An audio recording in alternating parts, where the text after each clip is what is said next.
Liquor స్కామ్లో ఇప్పటికే enforcement directorate ద్వారా అరెస్ట్ అయినటువంటి బీఆర్ఎస్ ఎమ్మెల్సీ కేసీఆర్ కూతురు కవితను తిహార్ జైల్లో సిబిఐ కూడా అరెస్ట్ చేసింది.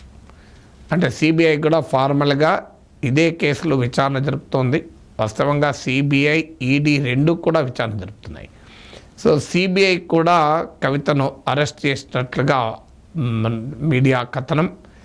సో దీనివల్ల కొత్తగా ఏంటి ఛాలెంజ్ అంటే, ఒకవేళ ఒక కేసులో ఒక ఏజెన్సీ ఈడీ విచారణలో కేసులో ఏమైనా బెయిల్ వస్తే సిబిఐ కేసులోనైనా మళ్ళీ లోపల ఉండాల్సిందే. అందువల్ల రెండు ఏజెన్సీల కేసుల్లో కూడా బెయిల్ రావాలి. అంటే ఇంకా లీగల్ ప్రాసెస్ మరింత జటిలమవుతుంది, మరింత కాంప్లెక్స్ అవుతుంది.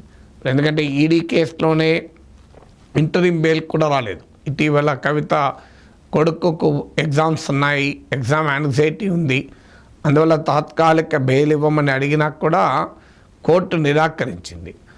ఇప్పుడు ఎన్ఫోర్స్మెంట్ డైరెక్టరేట్ పెట్టినటువంటి కేసులో చేసిన అరెస్ట్లో బెయిల్ రావడమే కాకుండా ఇప్పుడు సిబిఐ కేసులో కూడా మళ్ళీ విచారణ ప్రక్రియను ఎదుర్కోవాలి. సో ఈ కుంభకోణంలో ప్రధాన కుట్రదారుల్లో కవిత ఒకరు అనే ఆరోపణ.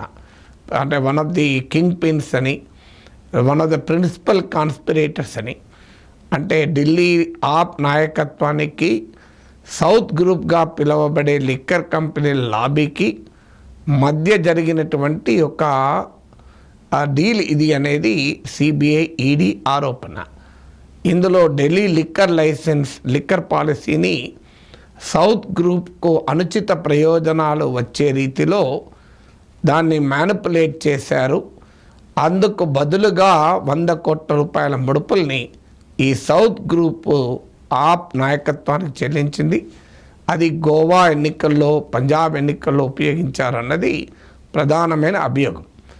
ఈ అభియోగంలో సౌత్ గ్రూప్లో కీలక భాగస్వామి వాటాదారుగా కవిత పైన కేంద్ర సంస్థలు ఆరోపణ చేస్తున్నాయి. సో అరవింద్ కేజ్రీవాల్తో జరిగిన నెగోషియేషన్స్, అరవింద్ కేజ్రీవాల్ కూడా ఇందులో ప్రిన్సిపల్ కుట్రదారుడు అనేది ఆరోపణ. బుచ్చిబాబు వన్ ఆఫ్ ద కో-అక్యూజ్డ్, ఆయనను విచారణ తర్వాత వచ్చినటువంటి సమాచార ఆధారంగా కవితను కూడా విచారణ జరిపారు సిబిఐ అధికారులు.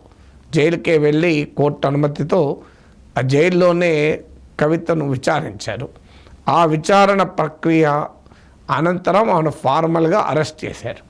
సో అందువల్ల దీన్ని బట్టి చూస్తుంటే ఎన్నికల లోపైతే కవితకు బెయిల్ లభించడం అంత సులభంగా కావడం లేదు. తర్వాత కూడా ఎన్ని రోజులు పడుతుంది ఎవరము చెప్పలేని పరిస్థితి. Manish Sisodia Delhi deputy chief minister చాలా కాలంగా జైల్లోనే ఉన్నారు.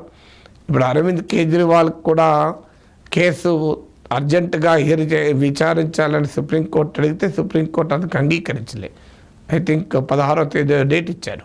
అందువల్ల ఈ లీగల్ ప్రాసెస్ మరింత లాంగ్ అవుతుంది, మరింత కాంప్లెక్స్ అవుతుంది, మరింత ఎక్కువ కాలం జైల్లో ఉంచే అవకాశం కనిపిస్తుంది.